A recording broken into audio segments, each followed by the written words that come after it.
மத்தவங்க உங்களுக்கு நல்லது பண்ணியிருக்காங்க, மத்தவங்க உங்களுக்கு கெட்டது பண்ணியிருக்காங்க அப்படின்னா அதை பேஸ் பண்ணி தான் உங்களுடைய ஆசை பாச வெறுப்பு எல்லாமே உங்களுக்கு இருக்கும். கரெக்ட்டுங்களா? இச்சைன்னு சொல்லுவாங்க, வில்லிங்னு சொல்லுவாங்க. நீங்க சுத்தமா இருக்கீங்கன்னு வச்சுங்க, சொல்லுவாங்களா சுத்தம் அப்படின்னு. சுத்தமா இருக்கிறீங்கன்னா ஜீரோ அப்படின்னு என்ன, ஒண்ணுமே இல்ல, கர்மா பேலன்ஸே உங்களுக்கு இல்லைன்னா, நல்லதும் இல்ல கெட்டதும் இல்லைன்னா பர்பஸே இல்லையே சார். நீங்க ஏன் பறக்க போறீங்க இப்போ? ஒரு 100 குடும்பத்துல இருக்கக்கூடிய பிரச்சனை அந்த ஒரு குடும்பத்துல மட்டுமே இருக்கு. நம்மளதாவது கடந்து போயிடும், அவங்களால அந்த முடிச்சுல இருந்து வெளியவே வர முடியாது. அவ்வளவு மோசமான கர்மா தாக்கம் இருக்கும் ஃபேமிலியில. ஒவ்வொருத்தரையும் பலி வாங்கிட்டு இருக்கும், நமக்கு தெரியவே தெரியாது. நான் என்ன சொல்றேன், அடுத்தவங்க கதையை பேசுறதுன்னு சொல்லுவாங்க பாருங்க, அதுலயே நம்ம நிறைய பாவ மூட்டைகளை சேர்த்துட்டே இருக்கு. ஒரு இன்சிடென்ட் நடக்கும், அந்த இன்சிடென்ட் பத்தி காசி பேசிட்டே இருக்கு, அது என்ன நினைச்சுன்னு தெரியாது, தப்பு இருக்குன்னு தெரியாது, அது நமக்கு தெரியாது. ஏன்னா அந்த இன்சிடென்ட்ல இருக்கவங்களுக்கு மட்டும்தான் அது தெரியும். அது தெரியாம இவங்களே டைரக்ட் பண்ணிட்டு இருப்பாங்க உட்காந்து. அந்த மாதிரி ஸ்டோரி டைரக்ட் பண்ண குடும்பம்லாம் உருப்பட்டதா சரித்திரமே இல்லையா.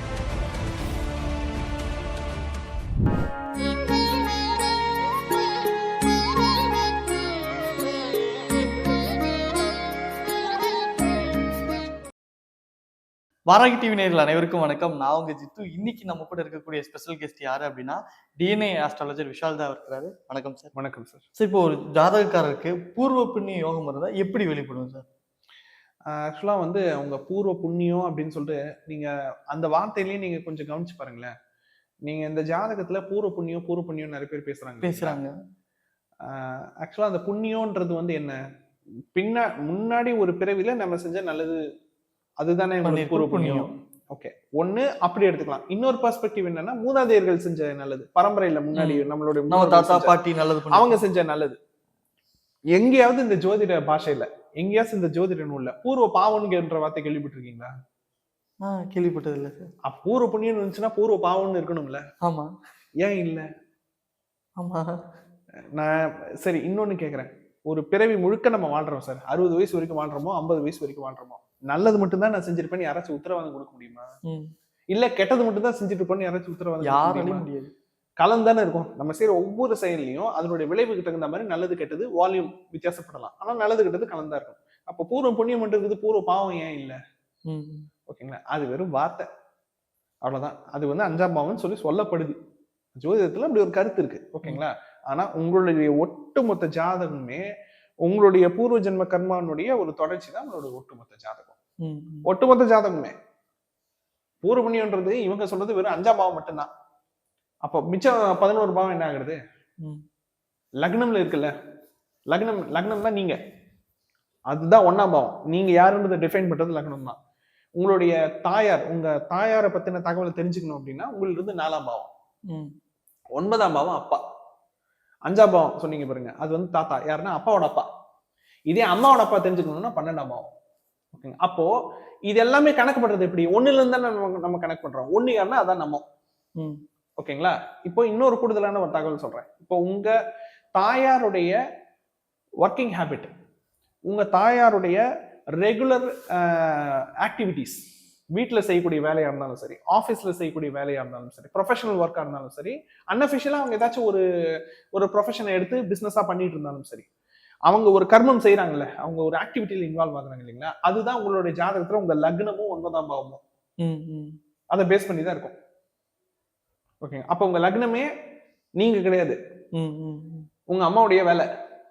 சொல்றாங்களே பிரெக்னெண்டா இருக்கும்போது எல்லாம் பாசிட்டிவா பண்ணுங்க, பாசிட்டிவான விஷயங்களை செய்யுங்கட்டுன்னு, ஏன்னா அதை பேஸ் பண்ணி தான் உங்க லக்னமே. நல்ல இறை சம்பந்தப்பட்ட பாடல் கேட்க சொல்லுவாங்க. ஆமா, மத்தவங்களை திட்டாதீங்க, நெகட்டிவ் தாட்ஸை வளர்த்துக்காதீங்க, செய்யறதெல்லாம் நல்ல விஷயமா பண்ணுங்க, அழக்கூடாதுன்னு சொல்லுவது கேள்விப்பட்டேன். அழக்கூடாது, மூட் ஆஃப் ஆகக்கூடாது, முடிஞ்ச வரைக்கும் வந்து ஒரு அமைதியான ஒரு மைண்ட் செட்ல இருக்கணும், எக்ஸசைஸ் நிறைய பண்ணுங்க, கிரியேட்டிவா நிறைய விஷயங்கள் பண்ணுங்க. நீங்க என்னெல்லாம் பண்றீங்களோ குழந்தை வந்து அதை அப்சர்வ் பண்ணணும். ஏன் சொல்றாங்கன்னா, ஜாதக ரீதியாவே உங்களுடைய லக்னமே உங்க அம்மாவுக்கு 10ஆம் பாவம். 10ஆம் பாவம்ன்றது ஆக்டிவிட்டி, கர்மா, நம்ம செய்யக்கூடிய, நம்ம ரெகுலரா ஈடுபடக்கூடிய ஆக்டிவிட்டி அல்லது பிஹேவியர்னு கூட வச்சுக்கலாம். ஓகேங்களா, அப்ப தாயோட பிஹேவியர் டைரக்டா நம்மளோட லக்னத்தை இன்ஃப்ளூயன்ஸ் பண்ணுது இல்ல. இப்போ ப்ரொஃபஷனலா உங்க அம்மா வந்து மெடிக்கல் ஃபீல்ட்ல இருக்கிறாங்கன்னு வச்சுக்கோமே, இப்போ யாராச்சும் ஒருத்தரோட அம்மா டாக்டரா இருக்காங்க, மெடிக்கல் ஃபீல்ட்ல இருக்காங்க, ஃபார்மசிஸ்டா இருக்காங்க, நர்ஸா இருக்காங்க, அப்ப அவங்களுடைய ப்ரொஃபஷனே என்ன? மெடிசன் சம்பந்தப்பட்டது, மெடிக்கல் ஃபீல்டு சம்பந்தப்பட்டது அவங்களுடைய கான்ட்ரிபியூஷன். அப்படி இருக்கும் பட்சத்துல அவங்களுக்கு எத்தனை பிள்ளைகள் பிறந்தாலும் அந்த பிள்ளைகளுடைய ஜாதகத்துல 9ஆம் பாவம் லக்னம், இந்த 2 பாவத்து கூட ஏதாச்சும் ஒரு பாவத்துல ஒண்ணு கேது சம்பந்தப்படும். ஓகேங்களா? ஒண்ணு கேது சம்பந்தப்படும், அப்படி இல்லைன்னா 3ஆம் பாவம் சம்பந்தப்படும், அப்படி இல்லைன்னா 1ஆம் அதிபதியோ 9ஆம் அதிபதியோ அஸ்வினி ஆயில்யம் அனுஷம் பூரட்டாதி நட்சத்திரத்துல இருப்பாங்க. ஏன்னா இதெல்லாம் சூரியனுடைய கர்மா. அப்ப தாய் வந்து சூரியன் சம்பந்தப்பட்ட காரகத்துவ வேலைகள்ல ஈடுபட்டு இருக்காங்கன்னு அர்த்தம். ஓகேங்களா? தந்தையுடைய வேலை இருக்கு பாருங்க, அது வந்து 2, 6. தாத்தாவுடைய தொழில் இருக்கு பாருங்க, அது வேற பாவம். இப்படி ஒவ்வொருத்தருடைய தொழில் மட்டும் எடுத்துட்டீங்கன்னு வச்சுக்கோங்களேன், நம்மளோட 12 பாவமும் அடங்கிடும். அப்போ நம்மளுடைய ஜீன்ல, நம்மளுடைய பிறப்புல நம்மளுடைய பங்களிப்பு மட்டும் இருக்குதா, அல்லது நம்மளுடைய தாய் வழி தந்தை வழி எல்லாருடைய கான்ட்ரிபியூஷனும் இருக்கா? இருக்கு இல்லைங்களா? இதுதான் பூர்வ ஜென்ம கர்மா. நான் அதை புண்ணிய பாவம்னு சொல்ல மாட்டேன். ஏன்னா அதுல நல்லதும் இருக்கும் கெட்டதும் இருக்கும். ஓகேங்களா? நல்லது கெட்டது அவங்கவுங்களுக்கு தான் தெரியும். ஓகேங்களா? நீங்க ஜாத்துல வச்சு கண்டுபிடிக்குமானா ஜாத்தை வச்செல்லாம் நீங்க அதை கண்டுபிடிக்க முடியாது. இவங்க வாழ்ற வாழ்க்கையை வச்சுதான் கண்டுபிடிக்க முடியும். அவங்க நல்லதா வாழ்ந்திருக்காங்களா கெட்டதா வாழ்ந்திருக்காங்களா. ஓகே சார், இப்போ வந்து ஒரு பயத்தை இருக்க வேணாம், இப்படிதான் இருக்கும் ஜாதகம் அப்படின்ற மாதிரி சொல்லிட்டீங்க. இப்போ என்ன வச்சே நான் சொல்றேன், இப்போ எனக்கு வந்து செவ்வாய் தோசை இருக்கு அப்படின்னு வச்சுக்கோமே, நான் என்ன பண்ணணும்? இந்த பயத்துல இருந்து இந்த பரிகாரம் அதெல்லாம் விட்டுறேன், நான் ஆக்சுவலி என்ன பண்ணணும்? என்ன பண்ணணும்னு கேக்குறீங்க. ஓகே, அது வந்து நான் தவறான கேள்வி நான் சொல்ல மாட்டேன். ஆனா அதுக்கு முன்னாடி நீங்க வந்து ஒரு தோஷம் ஒரு யோகம் உங்களுக்கு இருக்குன்னு சொல்லிட்டு நீங்க எடுத்துக்கிறீங்கல்ல, இதுல என்னன்னு பாத்தீங்கன்னா சுத்த ஜாதகம் அப்படின்னு சொல்லிட்டு ஒரு வார்த்தை இருக்கு. நீங்க ஜோதிட உலகத்துல இந்த வார்த்தை நீங்க கேள்விப்பட்டிருக்க கூடும். சுத்த ஜாதகம்னா என்னன்னா எந்த ஒரு பெரிய நெகட்டிவ்ஸ் இல்ல அப்படின்னு சொல்லிட்டு. பாவ ஜாதகம்னு ஒண்ணு இருக்கு. அசுத்தம்னு சொல்ல மாட்டாங்க, பாவ ஜாதகம். பாவ ஜாதகம்னா எல்லாமே போய் 6, 8, 12 இருக்கு, எல்லாமே 3, 6, 10, அதாவது கெட்ட பாவத்துல இருக்குன்ற. ஆனா உண்மையா ஒரு மித்து என்னன்னு பாத்தீங்கன்னா, நீங்க பிறந்தாலே அசுத்தம் தான் ஜோதிட பாஷையை பொறுத்த வரைக்கும். அப்படியா? பிறவி எதனால வருது? கர்மாவுடைய பேலன்ஸ் இருக்கிறதுனால பிறவி வருது. கர்மான்றது வந்து என்ன? 2 பெர்ஸ்பெக்டிவ். உங்கள்ல இருந்து வெளியில போன நல்லது கெட்டது, அதாவது நீங்க மத்தவங்களுக்கு செஞ்ச நல்லது கெட்டது, மத்தவங்க உங்களுக்கு செஞ்ச நல்லது கெட்டது, இவ்வளவுதானே கர்மா. ஆமா. ஓகேங்களா? மத்தவங்க உங்களுக்கு நல்லது பண்ணிருக்காங்க, மத்தவங்க உங்களுக்கு கெட்டது பண்ணிருக்காங்க அப்படின்னா அதை பேஸ் பண்ணி தான் உங்களுடைய ஆசை பாச விருப்பு வெறுப்பு எல்லாமே உங்களுக்கு இருக்கும். கரெக்டுங்களா? இச்சைன்னு சொல்லுவாங்க, வில்லிங்னு சொல்லுவாங்க. இன்னொன்னு நீங்க மத்தவங்களுக்கு பண்ணது இருக்கு இல்லைங்களா? சோ அதை பேஸ் பண்ணி கர்மா. இந்த வில்லிங்னாலையும் இச்சைனாலையும் கர்மானாலையும் தான் பிறவியே ஏற்படுது. ஒத்துக்கிறீங்களா? உண்மை. அப்ப பிறந்தாலே அசுத்தம் தானே. ஆமா. நீங்க சுத்தமா இருக்கீங்கன்னு வச்சுங்க, சொல்லுவாங்களா சுத்தம் அப்படின்னு. சுத்தமா இருக்கிறீங்கன்னா 0 அப்படின்னு என்ன? ஒண்ணுமே இல்ல, கர்மா பேலன்ஸே உங்களுக்கு இல்லைன்னா, நல்லது இல்ல கெட்டது, நல்லதும் இல்ல கெட்டதும் இல்லைன்னா பர்பஸே இல்லையே சார். உண்மைதான். நீங்க ஏன் பறக்க போறீங்க இப்போ? ஆமா. பைனரி நம்பர்ல 2 தான் இருக்குது, ஒன்னு 0 இன்னொன்னு 1. 0ன்றது முக்தி, முன்னாடி கேட்டீங்களே. 1ன்றது பிறவி. நீங்க சுத்தமா இருந்தா ஒண்ணுமே கர்மா பேலன்ஸ் இல்லைன்னா நீங்க பிறவி இங்க எடுக்க வேண்டிய தேவை இல்லை. பர்பஸ்ன்றது இங்க கிடையாது. பர்பஸ் இருந்துச்சுனாலே ஏதோ பிளஸ் அண்ட் மைனஸ் உங்களுக்கு இருக்குன்னு அர்த்தம். அதனால பிறந்திருக்கீங்கன்னு அர்த்தம். ஓகேங்களா? சோ இப்ப இதனால அது உயர்ந்த ஜாதகம் இது தாழ்ந்த ஜாதகம் ஒண்ணும் கிடையாது. பிறந்துட்டீங்கனாலே வந்துட்டீங்கன்னு அர்த்தம். ஓகே. ஓகேங்களா? உங்களுக்கு 60,000 கோடி ரூபாய் சொத்து இருந்தாலும் வர வேண்டிய ஆரோக்கிய கோளாறு வந்துதானே தீருது. ஆமா. ஓகேங்களா? பெரிய பெரிய வீட்லயே நம்ம பாக்குறோம், பெரிய பெரிய பணக்காரங்களுக்கு பணக்கார வியாதி இருக்குல்ல, எவ்வளவு கோடி செலவு செஞ்சு தீராத ஆரோக்கிய கோளாறு இருக்குல்ல. அப்ப காசை கொண்டு போய் அங்க வேஸ்ட் தானே பண்றாங்க. ஒரு நார்மல் மிடில் கிளாஸ் இருப்பாங்க, பெரிய ஹாஸ்பிட்டல் போக முடியாது, சாதாரணமா ஒரு வீட்டு வைத்தியத்திலேயே சரி பண்ணிக்கிறாங்கல்ல. ஓகேங்களா? சாதாரணமா இருக்கிறத வச்சு நிம்மதியா வாழ்ந்துட்டு போறாங்களே. அந்த 60,000 கோடி வச்சிருக்கவங்க கிட்ட அந்த நிம்மதி இல்லையே. உண்மைதான். சோ இப்போ விரலக்கேத்த வீக்கன்ற மாதிரி நம்ம தான் பார்த்து மறைச்சுக்கிறோம். நம்ம இந்த நிலைமையில இருக்கிறோம், அப்ப அவங்க எல்லாம் ரொம்ப சூப்பரா இருக்காங்க. அப்படி எல்லாம் ஒண்ணும் கிடையாது. அவங்களுக்கான செக்மேட் எல்லாம் கரெக்டா இருக்கும். ஓகேங்களா? 2வது நம்ம இதுல இன்னொரு வார்த்தை ஒண்ணு இருக்கு. என்ன இன்னொரு வார்த்தை? தப்பு பண்றவங்க எல்லாம் நல்லா தானே இருக்காங்க. இதுவும் நான் கேள்விப்பட்டேன். இது எந்த மாதிரி ஒரு புரிதல்னே எனக்கு தெரியல. நான் என்ன சொல்றேன்னா, இப்போ ஒண்ணு இல்லை சார், நான் சிம்பிளா சொல்றேன். இப்போ ஏதோ ஒரு இடத்துல இன்னைக்குமே ஏதோ ஒரு இடத்துல தெஃப்ட் நடந்துட்டு இருக்கும், ஏதோ ஒரு இடத்துல கொலை நடந்துட்டு இருக்குது, ஏதோ ஒரு இடத்துல செக்ஷுவல் வயலன்ஸ் நடக்குது. அதெல்லாம் இந்த ஊர்ல நம்ம ஊர்லயே நடந்துட்டு தான் இருக்குது. கேஸ் விசாரிப்பாங்க, திருடனை பிடிப்பாங்க, அக்யூஸ்ட பிடிப்பாங்க, ரிமாண்ட் பண்ணுவாங்க. அவங்களுடைய இதுக்கு தகுந்த மாதிரி நடந்துருக்கும். இதெல்லாம் நம்ம பார்வைக்கு வந்துட்டு இருக்கா? இல்லை, வரல. இல்ல இதெல்லாம் இந்த தினம் நியூஸ்ல போட்டுட்டே இருக்காங்க. அப்ப நியூஸ்ல பதிவாகாத எத்தனை வழக்குகள் கிரைம்ஸ் நடக்குது, எத்தனை பனிஷ்மெண்ட்ஸ் நடந்துட்டு இருக்கு, பதிவு பண்ணாமே நடக்கக்கூடிய கிரைம்ஸ் எத்தனை இருக்கு. இதுல என்ன பிரச்சனைனா, இவங்க எல்லாம் என்ன சொல்றாங்க அப்படின்னா, பணக்காரர்கள்னாலே சந்தோஷமா தான் இருப்பாங்க, ஊரை சுரண்டி திங்கிறவங்க சந்தோஷமா தான் இருப்பாங்க, வியாபாரிகள் சந்தோஷமா தான் இருக்காங்க. நீங்க போய் பாத்தீங்களா? அவங்க வீட்டுக்குள்ள போய் பாத்தீங்களா? இல்ல அவங்க பிசிக்குள்ள போய் பாத்தீங்களா? அவங்க ஆரோக்கியமா இருக்காங்களா, நிம்மதியா இருக்காங்களா, சந்தோஷமா இருக்காங்களான்னு. ஓகேங்களா? 1 கோடி பிரச்சனை உங்களுக்கு உள்ளுக்குள்ள இருக்கும். ஒரு 100 குடும்பத்துல இருக்கக்கூடிய பிரச்சனை அந்த ஒரு குடும்பத்துல மட்டுமே இருக்கும். நம்மளதாவது கடந்து போயிடும். அவங்களால அந்த முடிச்சுல இருந்து வெளியவே வர முடியாது. அவ்வளவு மோசமான கர்மா தாக்கம் இருக்கும் ஃபேமிலியில. ஒவ்வொருத்தரையும் பலி வாங்கிட்டு இருக்கோம். நமக்கு தெரியவே தெரியாது. நான் என்ன சொல்றேன், கர்மா இஸ் சொல்லுவாங்க இல்லையா, ஸ்வீட்டஸ்ட் ரிவெஞ்சும்பாங்க. ஓகேங்களா? அது வந்து கேட்கறதுக்கு ரொம்ப சாதாரணமான வார்த்தை மாதிரி தெரியும். கர்மா அதனுடைய வேலையை கரெக்டா செஞ்சிடும். நீங்க ஒரு விதைச்சீங்கன்னா நீங்க வினையை அறுத்து தான் ஆகணும். அது எவ்வளவு காலம் ஆகுது, எப்ப திருப்பி கொடுக்குது அப்படின்றதெல்லாம் நமக்கு தேவையில்லாத விஷயம். அது கொடுத்துரும். ஓகேங்களா? அதை அனுபவிக்கிறோம், சைலண்டா அனுபவிச்சுக்கிட்டு இருப்பான்.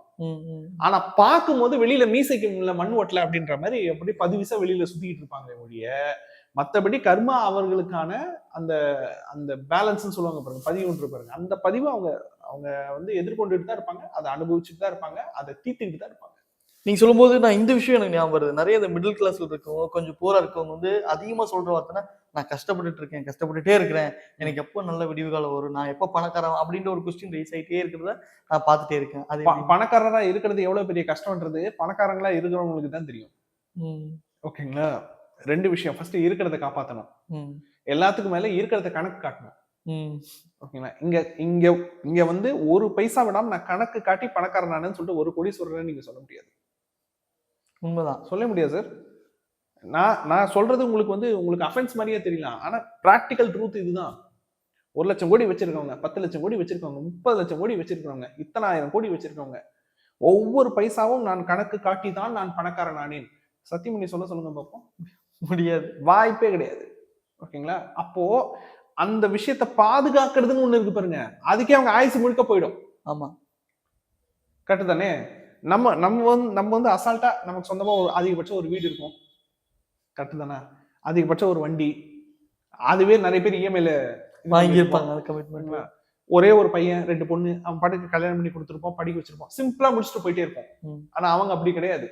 30,000 கோடி ரூபாய் சொத்து இருக்கும். ஓகேங்களா? எந்த பையனுக்கு கொடுக்குறதுன்னு தெரியாது.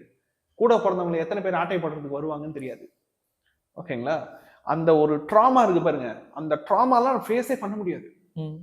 சாதாரண மனுஷங்களால ஃபேஸே பண்ண முடியாது. ஸோ ஒருத்தவங்க லெகசியில இருக்கிறாங்க அப்படின்னா தயவு செஞ்சு அவங்க அந்த அதாவது டிவி முன்னாடி ஒருத்தவங்க கோட்டு போட்டு பளபளன்னு இருக்காங்க அப்படின்னு இருக்காங்க, அவங்க ஆரோக்கியமா இருக்கணும்னு அவசியம் கிடையாது. டிவி முன்னாடி 2 ஹஸ்பண்ட் ஒய்ஃப் வந்து அப்படியே அப்படியே கையை கோத்துட்டு நிக்கிறாங்க அப்படின்னு இருக்காங்க, 365 நாள் அவங்க ஹஸ்பண்ட் ஒய்ஃபா தான் இருக்கணும்னு அவசியமும் கிடையாது. நம்ம எல்லாரும் வெறும் அந்த காட்சியை பார்த்து, இந்த ஒரு நொடி காட்சியை பார்த்து தான் நம்ம வந்து டிசைட் பண்ணிக்கிட்டு இருக்கோம். நம்மள கம்பேர் பண்ணி டிசைட் பண்ண அந்த முட்டாள்தனத்தை மட்டும் பண்ணவே பண்ணாதீங்க. உள்ளுக்குள்ள கர்மா வேலை செஞ்சுட்டு தான் இருக்கும், அவங்க அதுக்கு சஃபர் ஆயிட்டு தான் இருப்பாங்க. அது உங்களுக்கு தெரியாது, தெரிய வேண்டிய அவசியமே நமக்கு கிடையாது. நம்ம வேலையை பார்த்துட்டு நம்ம போயிட்டே இருக்கணும், அவ்வளவுதான். கண்டிப்பா. அப்ப நீங்க சொல்லும்போது கர்மாவை நம்ம வந்து இப்படி நல்லது பண்ணி நம்ம கழிச்சுக்கலாம் அப்படின்ற மாதிரி ஒண்ணு இல்லவே இல்லை. நம்ம பண்ணதுக்கு நம்ம அனுபவிச்சுதான் ஆகணும். தேவையில்லாம நம்ம அந்த பேசுறதுன்னு சொல்லுவாங்கல்ல, அடுத்தவங்க கதையை பேசுறதுன்னு சொல்லுவாங்க பாருங்க, அதுலயே நம்ம நிறைய பாவ மூட்டைகளை சேர்த்துக்கிட்டே இருப்போம். புரியுதுங்களா உங்களுக்கு? ஒரு இன்சிடென்ட் நடக்கும், அந்த இன்சிடென்ட் பத்தி காசிப் பேசிக்கிட்டே இருக்கிறது, அது என்ன நினைச்சுன்னு தெரியாது, யார் மேல தப்பு இருக்குன்னு தெரியாது, அது நமக்கு தெரியாது. ஏன்னா அந்த இன்சிடென்ட்ல இருக்கவங்களுக்கு மட்டும்தான் அது தெரியும். அது தெரியாம இவங்களே டைரக்ட் பண்ணிட்டு இருப்பாங்க உட்காந்து. அந்த மாதிரி ஸ்டோரி டைரக்ட் பண்ண குடும்பம் எல்லாம் உருப்பட்டதா சரித்திரமே கிடையாது. கிராமத்துல சொல்லுவாங்க பொருளி பேசுறேன்னு சொல்லிட்டு, அதுவாது ஒரு 2 நிமிஷத்துக்குள்ள போயிடும். இது வந்து என்னன்னு பாத்தீங்கன்னா அப்படியே உட்கார்ந்து எத்தனை குடும்பத்தோட பதிவு இருக்குன்னு தெரியுமா அவங்க மைண்ட்ல. சில பேர் பாருங்க, ஃபுல்லா cinema actor, actress, serial actor, actress எல்லாரோட டேட்டா பேஸும் மைண்ட்ல இருக்கும். சில பேருக்கு, ஆண்கள் பெண்கள் 2 பேருக்குமே சொல்றேன், மைண்ட்ல இருக்கும். அவங்களுக்குள்ள நடக்கக்கூடிய அந்த செக்ஷுவல் அஃபேர்ல இருந்து, மெரிட்டல் அஃபேர்ல இருந்து எல்லாத்தையும் இப்படி டேட்டா பேஸா மைண்ட்ல வச்சிருப்பாங்க. நான் என்ன சொல்றேன், அப்ப உங்க லைஃப் நீங்க வாழவே இல்லை, நீங்க தேவையில்லாத குப்பைங்களை தான் மைண்ட்ல சுமந்துட்டு இருக்கீங்க. அப்ப அந்த கர்மாவை சேர்த்து நீங்க சுமந்துட்டு இருக்கீங்கன்னு அர்த்தம். ஓகேங்களா? இந்த மாதிரி தேவையில்லாத விஷயங்களை, பதிவுகளை மைண்ட்ல சுமக்காம அந்தமா நம்ம வேலையை பார்த்தோமா போனோமான்னு இருந்தாலே கர்மனுடைய தாக்கம் அவங்க பாட்டுக்கு அவங்க கர்மாவை அவங்கவுங்க அனுபவிச்சுட்டு போயிட்டே இருப்பாங்க. சிம்பிள். அதை கழிச்சுட்டு போயிடலாம். நான் இப்படி பண்ணா கர்ம கழிக்கிற அந்த கான்செப்டே இல்லை, தேவையே இல்லையே சார். உடம்புல நம்ம வந்து தேவையில்லாம நம்ம ஒண்ணு இல்லை, இப்ப நம்ம நடக்கிறோம், ஒரு பொருள் நம்ம கையில இருக்கு, அந்த பொருளை நம்ம எடுத்துட்டு போக வேண்டிய தேவையே கிடையாது. ஆனா அந்த பொருள் நம்ம கையில சுமந்துட்டே இருப்போமா? அப்படியே சுமந்தாலும் நம்ம மைண்டே என்ன சொல்லுவோம், இது எதுக்கு நம்ம வெயிட்டை தூக்கிட்டு இருக்கணும், வச்சிடறோம். ஆனா மைண்ட்ல எவ்வளவு தேவையில்லாத விஷயத்த சுமந்துட்டு இருக்கோம் நம்ம. ஓகே, என்னைக்காவது ஒரு நாள் உட்காந்து இதெல்லாம் நமக்கு தேவையான 2 நிமிஷம் யோசிச்சு பாருங்கன்னு வச்சுக்கோங்களேன், நமக்கு முன்னாடி நம்ம கண்ணாடிக்கு முன்னாடி நம்ம மனசாட்சியே நீ ஒன்ன மாதிரி பைத்தியக்காரன் இந்த உலகத்துல இல்லைன்னு சொல்லிடும். உண்மைதான். நீங்க சொல்லும்போது எனக்கு ஒரு கிளாரிட்டி வருது. ஆமா, தாட் கிளாரிட்டின்றது ஒண்ணுமே பண்ணல. உங்களுக்கு தேவையில்லாத விஷயத்த நீங்க சிந்திக்காம விட்டுட்டீங்கனாலே மைண்ட் கிளியரா இருக்கும் சார். சிம்பிளா கிளியர் ஆகும். படுத்தீங்கன்னா டக்குன்னு தூக்கம் வரும், சாப்பிட்ட நல்ல பசி எடுக்கும். ஓகேங்களா? இந்த 2 விஷயம் ஒருத்தருக்கு கரெக்டா இருந்ததுன்னு வச்சுக்கோங்களேன், அவரை மாதிரி ஒரு கொடுத்து வைத்த ஆன்மா இந்த உலகத்துல கிடையாதுங்க. எந்த ஸ்ட்ரெஸ்ஸும் என் மைண்டுக்குள்ள போல. படுத்த அடுத்த செகண்ட் நான் தூங்குறேன், மன நிம்மதியா இருக்கேன். படுத்த அடுத்த செகண்ட் நான் தூங்குறேன். எனக்கு கோவம் வருதா, நான் கோவத்தை காமிச்சிடுறேன், அவ்வளவுதான். நியாயமான விஷயத்துக்கு மட்டும் தான் நான் கோவப்படுவேன். நியாயமான விஷயத்துக்கு எனக்கு ஸ்ட்ரெஸ் ஆகுதா உடனே அழுதுருவேன், அடுத்த செகண்ட் அதுல இருந்து வெளியில வந்துருவேன் அப்படின்னு ஒருத்தர் சொல்ற மாதிரி. எதுவுமே நான் உள்ள எடுத்துட்டு போக மாட்டேன்னு ஒருத்தர் சொல்லிட்டாருன்னு வச்சுக்கோங்க, அந்த மாதிரி ஒரு தூய ஆன்மா இந்த உலகத்துல கிடையவே கிடையாது.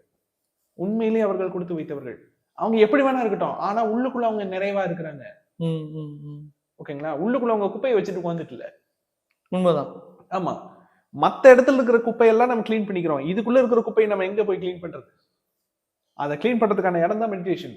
ஏன் மெடிடேஷன் மாதிரி இடத்துக்கு போனதும் நிறைய பேர் அழறத நீங்க பாத்திருப்பீங்க. கொஞ்சம் அவங்களோட இது நினைச்சு ஃபீல் பண்ற. அழுகிறதெல்லாம் இல்ல, ஸ்ட்ரெஸ் எல்லாம் வெளியே போயிட்டு இருக்குது. Okay okay okay. கண்ணீர் வழியா வெளியில போகுது, வேற ஒண்ணும் இல்ல. அதாவது இவ்வளவு நாளா நம்ம எவ்வளவு முட்டாளா நம்ம இருந்திருக்கோன்றது அந்த இடத்துக்கு போனதுக்கு அப்புறமா தான் தெரியும். எல்லாரும் வந்து மெடிடேஷன் வந்து கிண்டல் பண்ணுவாங்க. அது என்ன எல்லாம் என்ன உழைக்கணும்பா, இவங்க எல்லாம் போயிட்டு அப்படியே உட்காந்துட்டா உலகம் மாறிடுமா? எப்பா நீங்க உழைக்கிறீங்க ஓகே, ஆனா உழைக்கிற நேரத்துல உங்க மைண்ட் வெறும் உழைக்கிறத பத்தி மட்டும் யோசிக்குதா, தேவையில்லாதெல்லாம் யோசிக்குதான்னு உங்களுக்கே தெரியாது. அமைதியா உட்காரும் பொழுதுதான் உங்க மைண்ட் எப்படி இருக்குன்னு உங்களுக்கே தெரியும். சோ நம்மை நாமே கவனிப்பதுன்னு ஒண்ணு இருக்குல்ல, அது வந்து ஒரு ஆன்ம விசாரணைன்னு சொல்லுவாங்கல்ல, நம்மள நாமளே செக் பண்ணிக்க, சுய பரிசீலனை. அந்த சுய பரிசீலனையினுடைய ஆரம்பம் தான் இந்த யோகா, பிராணாயாமம், மெடிடேஷன், வாசி, இது எல்லாமே. ஓகே ஓகேங்க, இது எல்லாமே ஆன்மான்ற கான்செப்டை சுத்தி தான் வரும். ஆன்மாவே ஏத்துக்காதவங்களுக்கு அதை பத்தி பிரச்சனையே இல்லை. இப்போ வந்து நீங்க ஒரு கொஸ்டின் பேப்பர்ல தப்பு தப்பு தப்பு இது அப்படின்ற மாதிரி நீங்க சொல்றதை நான் கேட்டுக்கிட்டேன். ஓகே, இதெல்லாம் நம்ம தப்பு பண்ணிருக்கோம் அப்படின்னு. சரி, இப்ப சரி பண்றதுக்கான ஒரு வழி நான் ஒண்ணுமே தெரியாதுன்னா உங்ககிட்ட வந்து கேட்கறேன். நான் எப்படிதான் என் வாழ்க்கையை நான் சரி பண்ணிக்கணும், எப்படி நான் என்னோட கரெக்டான ஆன்சரை நான் வச்சுக்கணும்னா என்ன சொல்லுங்க? இவ்வளவு நாளா நீங்க யாருன்னு கேட்டா நீங்க ஒரு எக்ஸ்பிளனேஷன் கொடுப்பீங்கல்ல. ஆமா, நீங்க யாருன்னா உங்களை டிஃபைன் பண்ணுவீங்கல்ல. ஆமா, எப்படி டிஃபைன் பண்ணுவீங்க? உங்களோட பிளஸ் அண்ட் மைனஸ் எல்லாம் வச்சு டிஃபைன் பண்ணிட்டு இருப்பீங்க. நான் யாரு என்ன ஓகேங்களா? அதுல பிளஸ் விட மைனஸ் ஜாஸ்தியா இருந்துச்சு அப்படின்னா எல்லாத்தையும் தூக்கி போடணும்னு அர்த்தம். அவ்வளவுதான். உங்களை நீங்க டெஃபினேஷன் எல்லாம் கொடுத்துக்காதீங்க. உங்களை பத்தி நீங்க இப்படித்தான் பேசலாம் பண்ணிக்காதீங்க. மைண்ட் மாறுதுல, உடலும் மாறுதுல, எப்படி வேணாலும் மாறுதுல. குண்டா இருக்கவங்க ஒர்க் அவுட் பண்ணி ஒல்லியாக்கிறாங்கல்ல. ஆமா, நான் ஒரு காலத்துல குண்டா இருந்தேன் அப்படியே பேசிட்டு இருந்தேன், முடியாதுல்ல. சரி இருந்தீங்க, ஓகே, இப்ப என்ன பண்ணலாம், அடுத்து என்ன பண்ணலாம், அவ்வளவுதான். ஒரு விஷயம் தெரியலையா, தெரிஞ்சுக்கிறேன். தெரியலன்றது அவமானம் கிடையாது, தெரிஞ்சுக்காம இருக்கிறது தான் அவமானம். ஓகேங்களா? தெரியலையா, ஒன்றும் பிரச்சனை இல்லை, தெரிஞ்சுக்கலாம், இந்த நிமிஷத்துல இருந்து கத்துக்கலாம், அவ்வளவுதான். அந்தந்த நிமிஷத்துல இருந்து ஃப்ரெஷ்ஷா ஆரம்பிங்க. ஓகேங்களா? அந்த மைண்ட் செட்டுக்கு வந்துட்டீங்க அப்படின்னாலே கர்மா ஆட்டோமேட்டிக்கா கிளியர் ஆக ஆரம்பிக்கும். கண்டிப்பா. நண்பர் ஒருத்தர் வந்து நான் சொல்லி கேள்விப்பட்டிருக்கேன், எனக்கு ரொம்ப மனசு கஷ்டமா இருந்தது, விபாஷனா நான் போனேன், அங்க போனதுக்கு அப்புறம் எனக்கு ஒரு இதா இருந்தது அப்படின்ற மாதிரி சொன்னாங்க. உங்களோட பார்வையில் விபாஷனா பத்தி? சார், விபாசனா பிராணாயாமா எல்லாமே வந்து நம்மளுடைய, அதாவது 2 விஷயம் சார். நம்மளுடைய தாட்டை வந்து கிளாரிட்டி ஆக்குறதுக்கும் நம்மளுடைய தாட்ஸை நம்மளே மேனேஜ் பண்ணிக்கிறதுக்கும் 2 வழிதான். ஒண்ணு, நம்மளுடைய மூச்சை கான்சென்ட்ரேட் பண்ணணும், இல்லைன்னா டைரக்டா நம்மளுடைய மைண்டை கான்சென்ட்ரேட் பண்ணணும். டைரக்டா மைண்டை கான்சென்ட்ரேட் பண்ணி மைண்டை கண்ட்ரோல் பண்றது எல்லாராலையும் முடியாது. அதுக்கான ஷார்ட்கட் தான் பிரீத். பிரீத்தை வந்து நமக்கு கண்ட்ரோல் கொண்டு வந்துட்டோம்னு வச்சுக்கோங்களேன், அதை பிராக்டிஸ்க்கு கொண்டு வந்துட்டோம்னு வச்சுக்கோங்களேன், மைண்ட் ஆட்டோமேட்டிக்கா நின்றுடும். மைண்டை கண்ட்ரோல் பண்ணீங்கன்னு வச்சுக்கோங்க, தாட்ஸை கண்ட்ரோல் பண்ணிட்டீங்கன்னு வச்சுக்கோங்க, பிரீத் ஆட்டோமேட்டிக்கா ஒழுங்காயிடும். இது 2 ஒன்றோடு ஒன்று தொடர்பு கொண்டது. இது யாருக்கு எது முடியுதோ அவங்க அதை செஞ்சுட்டு போயிடுவாங்க, அவ்வளவுதான். பெருவாரியான மக்களுக்கு டைரக்டா மைண்ட் தொடர்றதுக்கு முடியாது. அதுக்கு அவங்க கையாடுற யுக்தி தான் மூச்சு. அதுதான் சுவாசம். சுவாச கலைன்னு சொல்லுவாங்க இல்லைங்களா, சரக்கலைன்னு சொல்லுவாங்க, அதுதான். ஓகே, இப்ப எனக்கு சித்தர் வழிபாடு பிடிக்கும், என்ன மாதிரி நிறைய நேரில் உங்களுக்கு சித்தர் பிடிக்கும். அந்த சித்தர் வழிபாடு பத்தி கொஞ்சம் கிளாரிட்டியா நம்ம பேசலாமா? சித்தர் வழிபாடு உங்களுக்கு பிடிக்கும், நீங்க சித்தரை தேடி போடுறீங்க, ஓகே ரைட். எதுக்காக போறீங்க? எனக்கு ஒரு மென்டர் கிடைக்கணும், என் வாழ்க்கையை ஒரு மென்டர் கிடைக்கணும். மென்டர் எதுக்கு கிடைக்கணும்? என் வாழ்க்கையில ஒரு நல்ல வசந்த காலமா, நல்ல ஒரு வழிகாட்டியாக, ஒரு ஆன்ம குருவா நீங்க அவர் இருக்கணும். அந்த ஆன்ம குரு உங்களுக்கு வழிகாட்டுவார். எதுக்கு வழிகாட்டுவாரு? வாழ்க்கையில நல்லா இருக்கணும், சந்தோஷமா இருக்கணும். வாழ்க்கையில நல்லா இருக்கணும், சந்தோஷமா இருக்கணும், இல்ல வாழ்க்கையை கரெக்டா நிறைவு செய்யறதுக்கு வழிகாட்டுவார். அதான் கரெக்டா நிறைவு செய்யறதுக்கு தான் வழிகாட்டுவார். நிறைவு செய்யறதுக்கு. அப்போ ஒரு விஷயம் நிறைவு அடைஞ்சதும், நிறைவு அடைஞ்சிச்சுன்றது திருத்தி உங்களுக்கு கிடைக்கணும்ல. ஆமா உடனே அடுத்தடுத்த விஷயம் லோட் பண்ணக்கூடாதுல்ல. ஆமா ஏதாச்சும் ஒரு விஷயத்துல நிக்கணும்ல. ஆமா கரெக்ட் தானே? எண்டு கார்டுன்னு ஏதாச்சும் ஒரு விஷயத்துல நீங்க போடணும்ல. அந்த எண்டு கார்டு தான் முக்தி. ஓகே எண்டு கார்டு இல்லாம நீங்க பீனிங் கார்டு போட்டுக்கிட்டே இருந்தீங்கன்னா முக்தி கிடையாது. ஓகே அவ்வளவுதான். மறுபடியும் பறந்துகிட்டே இருக்கணும், மறுபடியும் பதிவுகள் இருந்துகிட்டே இருக்கும், மறுபடியும் போட்டுக்கிட்டே இருக்கும். அவ்வளவுதான். சிம்பிள். சரி, இது ஒரு விஷயம். ரெண்டாவது, நீங்க ஒரு குரு கிட்ட போறீங்க. நிறைய அந்த குருவுடைய பிளெஸிங்ஸ் எல்லாம் வாங்கிட்டீங்க. அவர் சொல்ற பாதையில பயணிக்கிறீங்க. நாளைக்கு உங்களை தேடி மத்தவங்க வரணும்ல. கண்டிப்பா. அப்ப அந்த குருவுடைய இடத்துக்கு நீங்க போகணும்ல. ஆமா. எத்தனை நாள் நீங்க ஸ்டூடெண்டாவே இருப்பீங்க? எல்லாருக்கும் ஆசை இருக்கும் நம்மளும் ஒரு டீச்சர் ஆகணும். எத்தனை நாள் நீங்க ஸ்டூடெண்டா இருப்பீங்க? அப்ப அவருடைய இடம் தானே அங்க இலக்கு. அவர் இலக்கு கிடையாது. அவர் உங்களுக்கு இலக்கு கிடையாது. நீங்க எந்த குரு வேணா தேடி போலாம். அந்த குரு உங்களுக்கு இலக்கு கிடையாது. அவருடைய கலையும் அவருடைய ஆற்றலும் தான் உங்களுக்கு இலக்கு. அந்த இடத்துக்கு நீங்க போயிட்டீங்கன்னா அதுக்கப்புறம் நீங்க மத்தவங்களுக்கு கைட் பண்ணுவீங்க. அந்த இலக்குக்காக நீங்க ஆன்மீகத்துக்கு போகணும்னா தாராளமா போலாம். கைட் பண்றதுன்னா தப்பா கைட் பண்றது இல்ல. ஓகேங்களா? 30,000 40,000 கோடி சொத்து சேர்க்கறது இல்ல. ஓகேங்களா? அதையும் நான் தெளிவா சொல்லிடுறேன். கமர்ஷியல் குருமார்கள் வேற. நான் உங்களை பத்தி பேச விரும்பல. உண்மையே நியாயமா கைட் பண்றத சொல்றேன். ஓகே. நான் கரெக்டா வந்தேன், நீங்க கரெக்டா கம்ப்ளீட் பண்ணிட்டீங்க அந்த இடத்துல. And thank you so much. இவ்வளவு நேரம் எங்களுக்காக நிறைய பதில்கள் கிளாரிட்டியோட கொடுத்ததுக்கு. இன்னும் நிறைய கேள்விகள் இருக்கு, தொடர்ந்து உங்ககிட்ட கேட்கணும்னு ஆசைப்படுறேன். தேங்க்ஸ் ஃபார் மிக்க நன்றி.